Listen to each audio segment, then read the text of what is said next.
This is episode 75 with Allison Fallon. Welcome to the Quarter Life Comeback Podcast, the show that empowers you to become the hero of your life's journey. With your host, Brian Tier.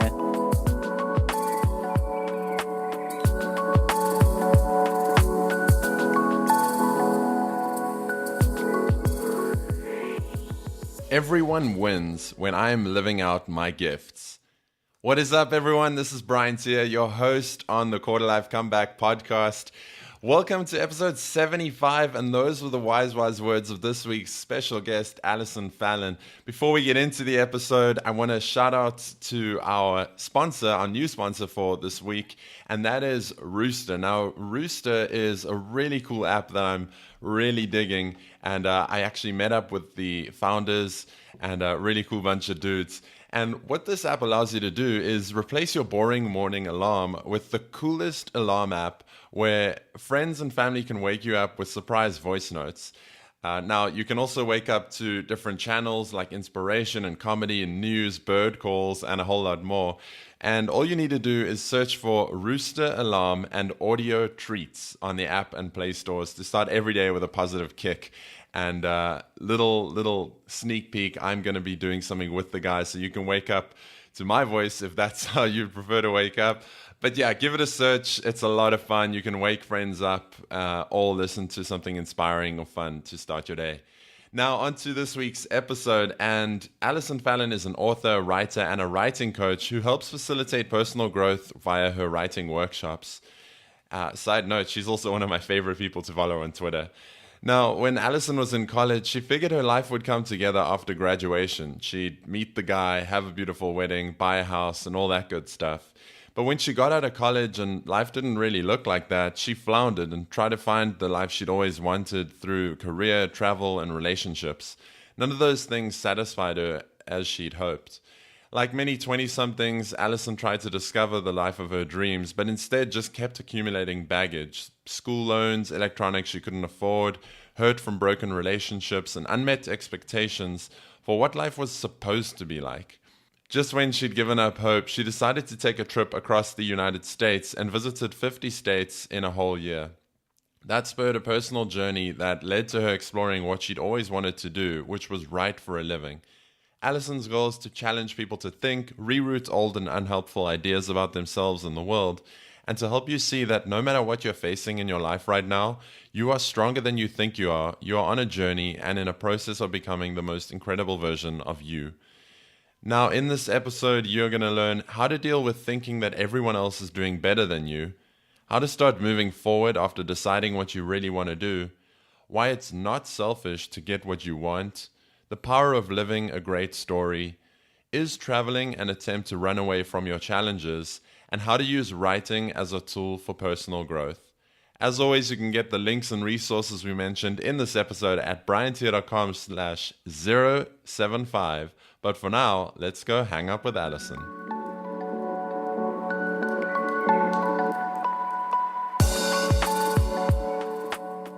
Welcome back, everyone, and a big welcome to today's guest. I'm speaking to Allison Fallon. Allison, welcome to the Quarter Life Comeback.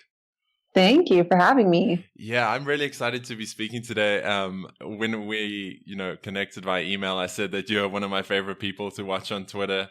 And I just love how even on your website, it says, your love of people and how you would go up to people when you were like 4 years old or something and ask them to tell you a story. And I had a similar story myself. So my best friend and I have been friends for about probably 23 years now. Since we were 5 years old. And the way we met is I went up to him and I was like, "Hi, my name's Brian. Want to be my friend?" And he said, "Yeah." And that was 23 years ago, and we're still friends to this day. So, I love how really, kids just keep things to the basics. And my girlfriend's got an 8-year-old son, and they live with me. So it's been cool watching him kind of grow up and develop too. That's awesome. But yeah, that's a long story to get into today's interview. And for people who are listening and maybe don't know who you are, why don't you tell us a bit about you and your quarter life story? Yeah. Well, so me presently, I am an author and an avid writer and reader and a writing coach or a creativity coach, I'll say sometimes. But I teach workshops, work one-on-one with writers to help them get their stories on paper, and then also teach creativity workshops for people, basically with the premise that creativity writing specifically is a really amazing way to actualize your potential, to reduce your, research shows it's really powerful way to reduce your anxiety and, calm your depression and improve your relationships, advance your career. There's a whole list of things. So it's just a really, really powerful way to help people reach their goals. So that's what I do currently, but it's been kind of a long process of getting here. The short version of the story is I was working a job that was not a good fit for me, and I just was really frustrated. This is back in 2010, so about 7 years ago now. And as I was in that season, I was really frustrated. I felt stuck and I wasn't sure what to do next. And I know I talk to people all the time who can resonate with that feeling, no matter whether you're stuck in a relationship or a career or whatever. But I just felt like I don't even know what other options would be out there for me. And during that season, a friend said to me, what would you do if you could do whatever you wanted? If you didn't have to worry about money and you didn't have to worry about this. I had a master's degree at the time, felt like I had been kind of backed into a corner and pigeonholed into this job that just didn't feel right for me. And I honestly, when the friend asked me the question, it felt kind of frustrating because I was like, who gets to do that? That doesn't even feel real. Mm-hmm. Which I have learned to identify that frustration as it's a positive feeling, because this came during a time in my life when I just wasn't feeling much of anything, honestly, other than tired and frustrated and stuck. And so that feeling of frustration I would call that now. I didn't know this back then, but now it's like your soul waking up, going, pay attention. There's something here, And so over the course of the next couple of weeks, I finally admitted to this friend, if I really could do whatever I wanted, I would quit my job. I would write books. I've always wanted to write books for as long as I can remember. But I just have no idea how you would ever make a living doing that. And, it feels so irresponsible. It feels like my parents, who have been so wonderful and supportive financially and otherwise through my schooling, like, aren't they going to be like, this is so disrespectful of you. I can't believe you would just quit your job. And anyway, long story short, I did quit my job. I sold basically everything I owned, moved out of my apartment, spent a year living in my car, basically. Not really. I stayed with friends and friends of friends all over the country, but drove to all 50 states in the U.S. And, well, that's not true. Drove to 48 states in the U.S. and then flew to Alaska and Hawaii. And it took me a year to do that. And as I drove, I wrote this book called Packing Light, which was my first memoir that published back in 2013. So there's obviously more to the story, as there always is, but just this crazy journey of setting out. 2010 was the start of my journey of figuring out, how do I create a life that I actually want to be living, that feels like it's mine. I've got ownership over it. I'm not just choosing one of these sort of canned options that are given to you. Like, there's 15 professions you can pick from, and you have to pick a major. And then once you pick the major, you're backed into that corner. So life now is messier, more confusing, chaotic sometimes, but it's also, I literally just said to a friend yesterday, I don't think I've ever been happier than I am amazing. Right now. So yeah, anyway. Yeah, that's amazing. And there's so many directions I could go in from there. That's so a year to do 50 states. It's like, almost a new place every single week. Which is pretty remarkable. But I want to rewind. I think so much of what you said is going to resonate with people listening, in terms of like feeling stuck and not knowing what it is that they want to do. And that question of, what would you do if you could do anything? What was going through your head when your friend asked you that? And like, had you had any experience writing before, or where did that kind of come in? Yeah, writing had been a constant companion of mine, but it wasn't something I was doing for money, certainly. And it wasn't even really something I was sharing with people. It had been, I remember the very first time I was affirmed for my writing was I was in 4th grade, and I wrote a story. We were supposed to write a short story for class, and it was supposed to be 1 page front and back. and I turned in 9 pages front and back. And I remember the teacher being very shocked. And I thought like it was one of those experiences for me where I was like, this is so fun. How could anybody not want to do this? How could anybody complain about writing? You know, as a kid, I'm a 4th grader and just loving my life, inventing this whole alternate reality. And so that was the first time that it was reflected back to me. I remember at the end of that school year, she wrote me a little note inside of my composition notebook and gave it to me as a gift that just said, "Dear Allison, you're a great writer. Please keep writing," and signed her name. And so that was the start of me filling up these composition notebooks with stories and poetry but it was always kind of secret, you know. It was like this thing I did because it was the thing I couldn't not do. It soothed me. It was a way for me to process, you know, intense feelings and thoughts I was having about things that I didn't really feel like anybody else was experiencing. I didn't know who to talk to about it. I always felt like I was a really emotional kid. I was pretty lonely, isolated a little bit. I mean, I had friends, but I did feel like nobody really gets me. And so I would talk to my journal or my, express these feelings in my writing and poetry and keep them to myself. And then when Facebook became a thing, I had sort of written a few back in the day when it was like Facebook notes, and I would write a note and publish it. And, you know, I'd get like 15 of my friends who would read it and say like, "This is so great. You're such a good writer."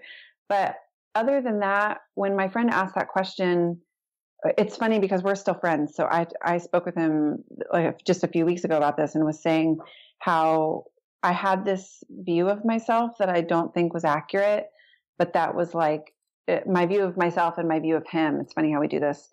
In my mind, I thought when he asked me that, like, must be easy for you. You're such a trust fund kid. Like you have nothing to worry about. You're totally taken care of financially. What an arrogant question for you to get to ask. Just think that people can do whatever they want. And he said, you know, as we talked about this just a couple of weeks ago, he's like, "That's so funny because it's so far from the truth about me." And he said, "It's so far from the truth of you," which I can see now in retrospect. But I just think the funny thing about it, I think, is that we do this to ourselves. Like we have this view of ourselves that other people are so much more successful than us, or they're so much more talented, or they have so much more money, or that person has such and such a person for a dad. And so no wonder they can do that. And really behind the scenes, if you pull back the curtain, everybody is just scared as crap. You know, like we're just doing the best we can. We don't really know what we're doing. We're making it up as we go along. I had a friend ask me the other day, like, "Do you ever worry about money?" I'm like, that's hilarious. Yes, of course. I'm like, I don't really know anybody who's an entrepreneur who doesn't go, "Gosh, I hope, you know, this works. Like this is still working in 30 days from now." Do you know what I mean? So I think that's helpful for people to know, just that's it's a part of the process. It's a normal feeling, and that we're all in it together. Yeah. I love that you pointed out how we think other people are doing so much better than us. There was a video that Jay Shetty shared on Facebook about this exact same thing. So I'll maybe link that up in the show notes. And, you know, I love how you spoke about using writing as therapy. Well, I don't know if you use that word, but we'll get into that later. But talk me through your first steps after deciding, like, you know, if I could do anything and money wasn't an issue, it would be writing. What were your first steps after that? Well, I mean, part of it was just making a list of the practical things that would have to happen in order for me to take this big leap and quit my job. So this was like my dipping my toe in the water, testing to see if, like the way I would talk about it now, I didn't talk about it this way then, but is like, will the universe come underneath me to support me in this intention that I've made for myself to write books? So I had to defer my student loans because I was still paying on my for my master's degree at the time. So I had to call and see if I could defer my student loans for a few months. I had to see if I could sublet my apartment. It was a couple of just little logistical things like that. And so there was this testing period of about 30 days where I was like, all right, if this is going to happen, these 5 things have to fall into place. And I really have ultimately no control over them other than I can just give it a try. I can, make the phone calls and do whatever. So I started doing that stuff. And it was amazing to me how quickly things started to fall into place. It was like, as soon as I took the step of faith,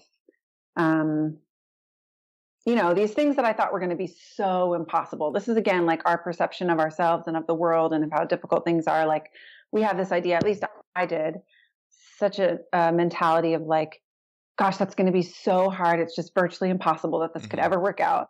And then to have things just start popping into place, you go like, oh, actually, when I ask for help, there are a million people out here who are rooting for me and care about me and love me and will stand in the gap for me and, you know, support me in this journey. I think we underestimate how much people really do want us to find that best version of ourselves, because everybody wins when that's the other thing. The other feeling too is I felt really selfish doing it. And looking back now, I'm like, you know what? Everybody in my life has won because I am now in a place where I am living out my gifts, you know, like everybody wins when that happens. And so that's one of the things I'm really passionate about with these writing workshops too, is helping other people get there. Cause I'm like, nobody really wins. You know, I have a friend who says, like nobody gets any extra credit for suffering.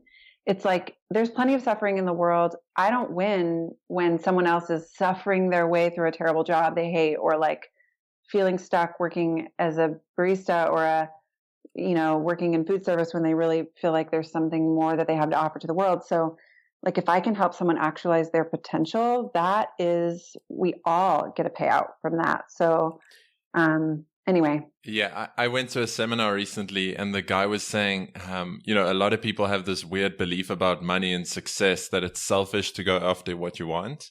And what he was saying is like, he used to think that same thing until he realized that my success helps other people and my failure helps no one. And that he said was like such a shift for him. Which was really cool. So you took these first steps, and I love how you mentioned that, you know, once it's kind of the hero's journey, right? It's like once you start taking those steps, things open up that you could never imagine before. And I've seen that on my own journey as well. But you went on this big road trip, and I'd love to know, you know, why did you decide to travel across the country, and what were some of the biggest lessons you learned from that? Well, I was really inspired by a friend and a mentor of mine who's also a beautiful, brilliant writer named Donald Miller. He wrote a book called Blue Like Jazz that I fell in love with, and he's also written a book called A Million Miles in a Thousand Years. And A Million Miles in a Thousand Years was the story of trying to turn Blue Like Jazz into a screenplay. And what happened as he did that was he realized that there were all of these rules about stories, the way stories had to work in order to be interesting and compelling on the screen, that stories had to follow a certain framework or structure. And that, a lot of that has to do with brain science. And anyway, that's too much to get into. But the point being, as he translated his book into a movie, he realized my life story, actually, the way I'm living it is not that interesting.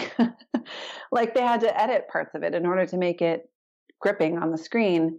And the lesson for him was like, are we living interesting stories, you know, or are we playing it safe and watching too much TV and, you know, sitting on the couch and watching Netflix every night because it's comfortable, but it's not a really interesting story. So I was really moved by that. And for me, the 50 state thing was like, this is a thing that seems sort of crazy and maybe kind of stupid and almost impossible, but it's going to make for a very interesting story. So it was like, if I'm going to write about my life, I've got to have something to write about more compelling than, well, I woke up at, you know, at 5:15 and went for a run and got in the car and drove to work and packed my lunch. And, you know, I mean, it's just like I was doing the same things over and over and over again and realized it just wasn't a very compelling story. And, you know, the other thing that I've learned since then that I think really applies is that in order for a story to be compelling, the main character has to want something that they can't have, that's meaningful to them. It can't just be like, I want a new car or whatever. And to me, you know, this is a guiding principle of my life now. And I think really drove me to do that trip was, what did I even want that I didn't have? It was like, I didn't really know. I wasn't in touch with what I wanted that I didn't have. And I think a lot of us are living our lives we are living out of touch with who we are, what we want, what we're here to do, what our purpose is. And I think, I mean, this is maybe a bold statement, and I try to be careful around things like anxiety and depression, which are really complicated issues. But I think for me, a huge reason why I've had a sort of mild undercurrent of depression for so much of my life is because of that, because I've been living out of touch with what I'm here for. And as soon as I come back into alignment with that, this is what my purpose is, this is what I'm about, this is what I'm here to offer the world, then it's like, even the complicated things I come up against, even the obstacles, even the problems, even the setbacks, even the failures, all feel, they have a sense of meaning about them that feel purposeful, and it just changes my whole attitude about it. And so, that's the long answer to your question of why the road trip. But that was it for me, is it was like, I needed something kind of big to snap me out of this rut I was in, where I was just going through the motions, getting through the day, just barely surviving. Yeah, I think that's, I did a backpacking trip myself when I first quit my job. And I think that's the biggest thing about travel, is that it gets you into a completely different environment and forces you to change the way you see things. But it's a very common thing you hear now with people in their 20s that are feeling stuck is, they just say, I want to quit my job and go travel. Do you think that traveling can sometimes be an attempt to just run away from our problems? Yes, 100%. And I mean, I wrote about this really briefly in Packing Light, and I've written about it since, but more since. But I do think one thing that has become very clear to me is wherever you go, there you are. Mm-hmm. So, you think, well, I'll quit my job and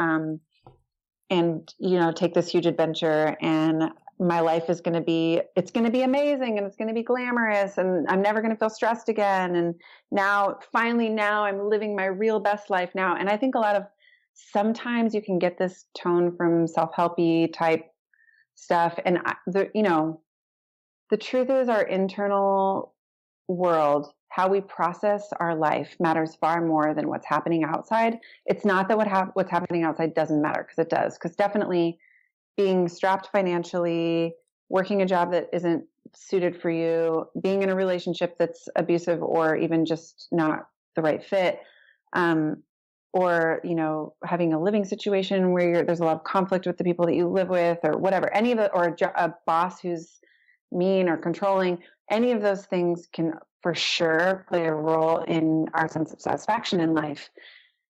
And also at the same time, it has so much more to do with how we internally process things. And that is work that no matter where you are geographically, and no matter what is going on outside of your life, that's the work that we all have to do. There's no shortcut. It's like, there's no get out of jail free card. There's no shortcut. There's no bypass. Everybody has to do it, right? Like, we all have to decide, what is my attitude going to be about my life? How am I going to choose to react to things that are unfair or unjust? How am I going to respond when someone slanders me or talks about me, or lies about me? What is going to be my approach when I have an opportunity to lie about something to get off the hook? All those things, and that's so much more about our internal world than our external world. And so I think for me, I had a moment of a wave of huge depression that came over me when I came home from the trip, because I realized, as much geographical distance as I had covered, I really was the exact same person.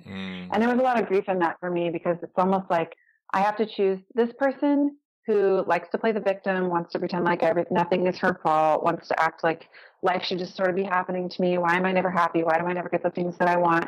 That person, I had to say goodbye to her. She was not serving me. And it's like a slow death, I mean, and characters and stories don't change unless they're forced. And so I feel like, I say oftentimes, like, the good thing about love or life is it will not give up on you. It's relentless. So it will keep pushing in by offering you opportunities to overcome these obstacles. That's like the greatest grace it could ever offer you, even though at the time it feels almost like an attack. It feels like almost like a villain is against you. And really, it's this opportunity for you to rise above. So life, even after I came home from the road trip, I mean, I moved from Portland to Florida, and then I moved Florida to North Carolina, North Carolina to Minneapolis, Minneapolis to Nashville. I've been in Nashville, Tennessee for coming up on, it'll be 4 years in August, and I don't see myself leaving anytime soon. But like that, just to give you a sense of how long it really took and how many times I had to go to a new place thinking this was going to be, I was going to discover the new version of myself. And it's like, nope, here you are again. And then all you can do, there's no way out of it. You just have to go through. Mm-hmm. So, yeah. And I think that's a perfect kind of segue into what I want to speak about. regarding some of the work that you do and how we can use writing as a way to do some of that inner work. Mm-hmm. Yeah, I mean, writing is one of the most powerful tools that you can use to, accomplish a goal that you've set for yourself. If you have, mental patterns that feel negative to you, anxiety is complicated, like I said. But oftentimes people feel anxious because of a negative mental pattern. So if you have negative mental patterns that you want to reroute, writing is really a great way to do it. Research shows it can actually help you physically heal faster from a wound or from an illness. It can help you advance in your career. And there's a lot of, again, tons of brain science behind this, but really, I mean, the best way that I can think to explain it is it's just your basic cognitive behavioral therapy, which is, cognitive behavioral therapy is like the most basic form of therapy. If you go to a talk therapist, this is what you're doing, is you're unpacking the cycle of cognitive behavioral therapy says, there's a fact of life, like, I got an F on the paper, or I'm 20 pounds overweight, or whatever it is. And then in response to that fact, you have a thought about the fact. And based on that thought, you have a feeling about that fact, about the thought. And then based on that feeling, you have an action or a response. And then based on that response, you get a result. And what often happens is it's this downward spiral where, like, I get an F on a paper, and my thought is, gosh, I'm such an idiot. My feeling is I feel really bad about myself and a lot of shame. My action is I don't study because I think it doesn't even matter. I'm such an idiot anyway. It's not going to make a difference.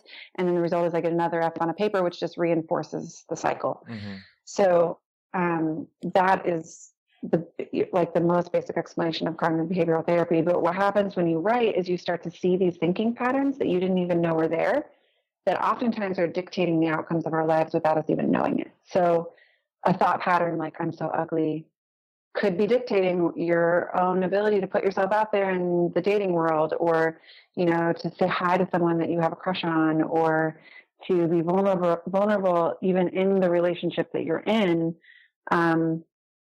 which obviously is going to be dictating the result you get in return. So what happens as we begin to write, in a most basic sense, I mean, there are 1,000 things that happen, I think, but in the most basic sense is you start to see these patterns of thought. And as you uncover them, you can trace them back and reroute them. So a thought like, I'm such an idiot becomes if I study, I can pass this test, or, whatever it is. It's, yeah. And are there certain exercises that people can do, or is it just a matter of, sitting down, putting pen to paper and writing whatever comes to mind? Yeah, there definitely are certain exercises people can do. That's part of what I teach in my workshops. And if it were just a matter of people sitting, it is in a way. I'll say in a way, yes. It's just a matter of getting your butt in the chair and writing, because it's not like, Julia Cameron is an author I love. She wrote a book called The Artist's Way that I think is probably one of the most brilliant books on creativity that's ever been written. And she has a practice she calls morning pages, which that's just the act of writing for the first 40 minutes of your day, or estimated the 40 minutes, she says, for 3 pages, just kind of brain dumping. So it's your first thoughts of the day onto paper. And she says, write them, put them away, don't ever read them again. You don't even need to go back and read them. And you'll be amazed at the kind of changes you see take place. So in that sense, yes, it's not like you have to be writing about a certain subject in order to see the benefits of writing in your life. But the challenge is, even the people that I work with, authors I work with who are really gifted writers, who have been given lots of positive external affirmation about their writing, who have even published or widely published, even they still have trouble getting their butt in the chair and writing. And why is that? It's partly, Stephen Pressfield will call it the resistance. It's like all the fear of facing ourselves that comes up, all the fear of, it's almost like it doesn't even have an explanation. It's like this external force. He capitalizes resistance and personifies it. And that feels so accurate to me as a creative person, that when I sit down to try to write, there's nothing more terrifying than a blank page.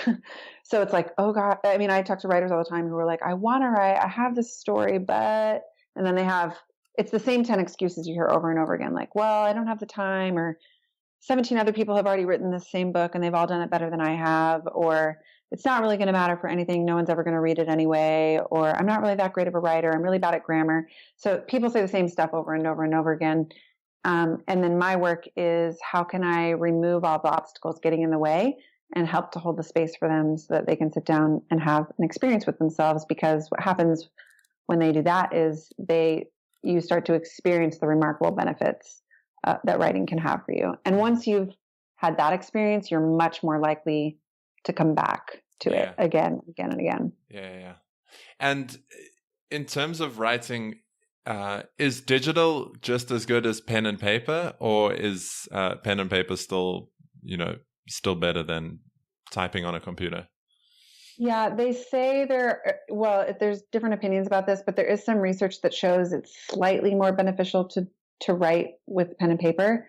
But I always tell people not to worry too much about that, because the difference is slight enough that my feeling is, if you are more likely to write with your computer, then write with your computer. Mm-hmm. If it works for you to journal with a pen and paper, or if you carry around a physical journal, then great. I think there's something to that. But, even doodling gives your brain, your prefrontal cortex, a chance to disengage, which can help to wake up your limbic system. And this is all deeper than we need to go today necessarily, but it is part of the practice of writing, is getting yourself to write beyond analytical writing, which is what most of us have been taught to write. Like, we live 90% of our day in the more evolved part of our brain, the prefrontal cortex, which is like how we get to meetings on time, and we pay our bills on time, and we manage our calendars, and we schedule things. And most of our modern life requires that we have that part of the brain engaged. But the part of the brain where trauma is held, the part of the brain where all of those subconscious thoughts that are secretly, silently driving our life, the part of our brain that holds those, is a much more primal part of our brain. And we hardly ever spend any time in that part of our brain. But it's the part of our brain that dreams. That's why dreams can be a really powerful way. Writing about your dreams can be a very powerful way to experience change in your life. And we spend so little time in that part of our brain. And not only that, but that part of our brain is contradictory to the other part of the prefrontal cortex, and the limbic system will argue with each other. So like, if you were to walk into a building and see someone there who you, like an ex-boyfriend or girlfriend who you have had a significant history with, and you didn't want to see them, your limbic system will come into engagement right away, and it'll make your armpits sweat. It'll, make your hair stand on end, give you goosebumps, whatever. And your limbic system will say to you essentially, like, fight or flight. It'll be like, either get the heck out of here, or whatever it is. Your prefrontal cortex is the part of you that's going, play it cool. Don't act like anything's wrong. You're fine. It's trying to calm you down. It's trying to help you be more evolved. But the issue is that we have all these, like that fear response that's buried in your limbic system. If you don't ever engage that and get curious about it and ask it questions, it has the potential to derail you out of nowhere without you expecting it. So that is the shortest way that I can explain that. But it's the power of engaging that other part of your brain through the process of writing. Gotcha. And I'll give you a second to speak about the workshops that you do in a second. But just before we wrap up, is there anything else worth mentioning that you think would be valuable for people listening that we might not have touched so far? I don't think so. There's so many more things. I just feel like I love this stuff, so I could talk about it for hours, but that's, we've given the basic overview of it. And I'm teaching, I guess, I'll wait for you to let me know when you want me to talk about the workshops. Yeah, let's get into that. Okay. So I'm teaching 10 more of them before the end of the year, before November, all in the United States right now.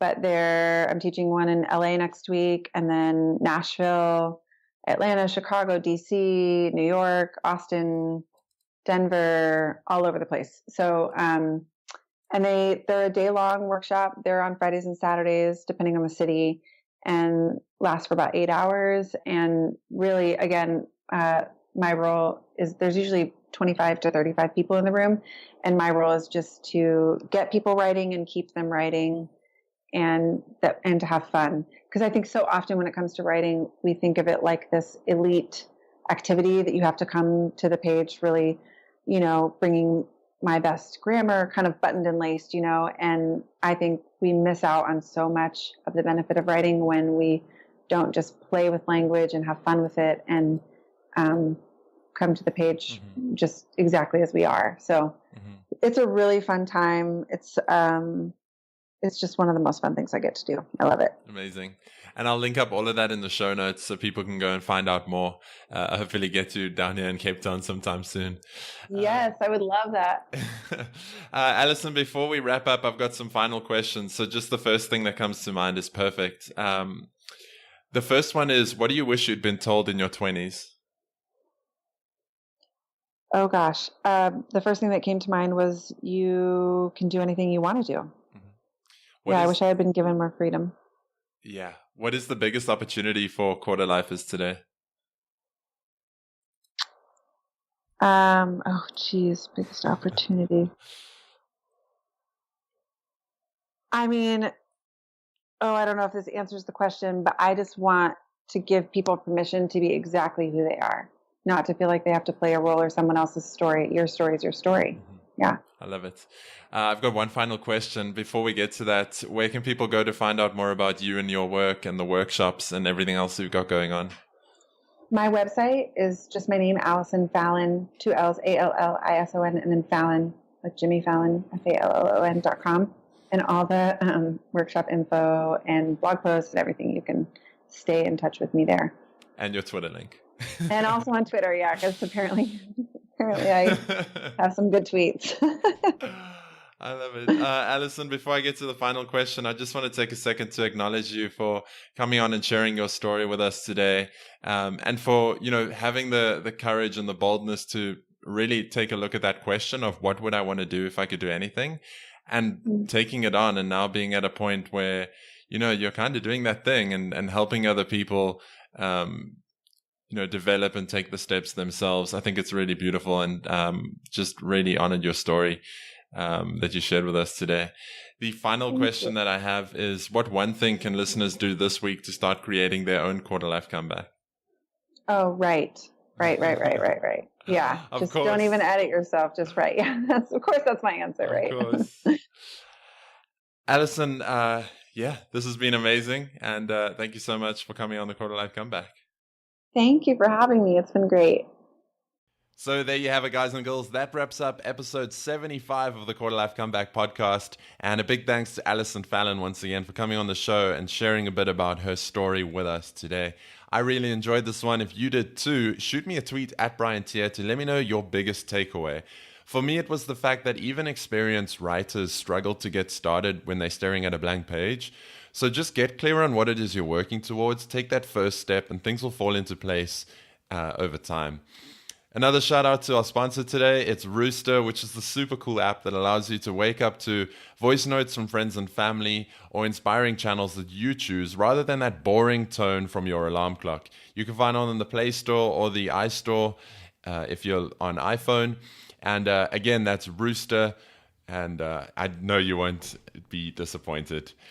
You can find the links and resources we mentioned in today's episode at briantier.com/075, and make sure you subscribe at quarterlifecomeback.com to get all these episodes and more as soon as they go live.